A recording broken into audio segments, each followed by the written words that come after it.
કલ્પના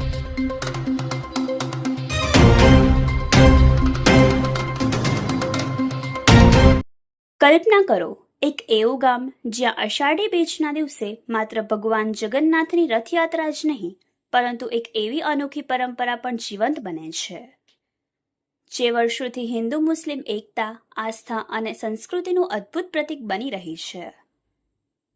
આ છે ભાવનગર જિલ્લાના ઘોઘા ગામની અનોખી ઓળખ. લોકવાયકા મુજબ વર્ષો પહેલા ઘોઘા ગામ ભયંકર દુષ્કાળની ઝપેટમાં આવ્યું હતું. ચારે તરફ પાણી માટે હાહાકાર મચ્યો હતો. કૂવા સુકાઈ ગયા હતા, તળાવો ખાલી થઈ ગયા હતા, પશુઓ તરસી રહ્યા હતા અને ખેડૂતોની આશા પણ ધીમે ધીમે તૂટી રહી હતી. આવા કપરા સમયમાં સમગ્ર ગામે એક થઈને ગામના પાદરમાં આવેલા પાગળ શાપીરની દરગાહ અને સોનારિયા તળાવના કાંઠે બિરાજમાન મહાકાળી માતાજીના ચરણોમાં શ્રદ્ધાપૂર્વક માનતા રાખી.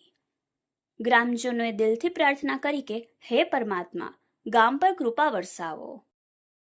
કહેવાય છે કે થોડા જ સમયમાં આકાશમાં કાળા ડિબાંગ વાદળો છવાયા અને પછી એવી મેઘમહેર થઈ કે સૂકી ધરતી હરિયાળી બની ગઈ. ગામમાં ફરી ખુશીઓ પરત આવી, લોકોની માનતા ફળી અને ત્યારથી આજ સુધી આ પરંપરા અવિરત ચાલુ છે. દર વર્ષે અષાઢી બીજના પવિત્ર દિવસે ઘોઘા ગામનો સમગ્ર હિન્દુ સમાજ વાજતે ગાજતે ભજન કીર્તન અને ધૂન સાથે ગામના પાદર તરફ પ્રસ્થાન કરે છે. સૌ પ્રથમ પાગળ શાપીની દરગાહે મલીદો અને શ્રીફળનો પ્રસાદ અર્પણ કરવામાં આવે છે.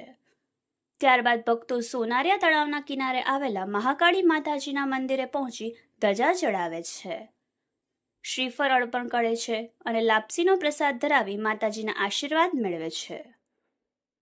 આ સમગ્ર દ્રશ્ય માત્ર ધાર્મિક વિધિ નથી, પરંતુ એકતા, વિશ્વાસ અને પરંપરાનું જીવંત દર્શન છે. અહીં કોઈ ભેદભાવ નથી, માત્ર શ્રદ્ધા છે, સંસ્કાર છે અને ગ્રામ પ્રત્યેનો અખંડ પ્રેમ છે. સવારથી સાંજ સુધી હજારો ગ્રામજનો દર્શન માટે ઉમટી પડે છે. બાળકો હોય કે વડીલો, યુવાનો હોય કે મહિલાઓ, દરેકના ચહેરા પર ભક્તિનો ભાવ અને હૃદયમાં એક જ પ્રાર્થના: ગામમાં હંમેશા સુખ, સમૃદ્ધિ અને સારા વરસાદની કૃપા વરસતી રહે.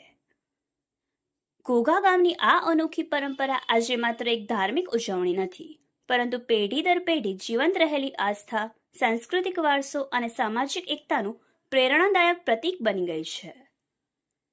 કદાચ આ જ કારણ છે કે ઘોઘાની અષાઢી બીજની આ અનોખી ઉજવણીને જોવા માટે દર વર્ષે લોકો આતુર રહે છે, કારણ કે અહીં માત્ર પ્રસાદ નથી વહેંચાતો, અહીં વહેંચાય છે વિશ્વાસ, એકતા અને પરંપરાની અમૂલ્ય સુગંધ. Bureau report, Yashvi Gujarat news, Ghogha.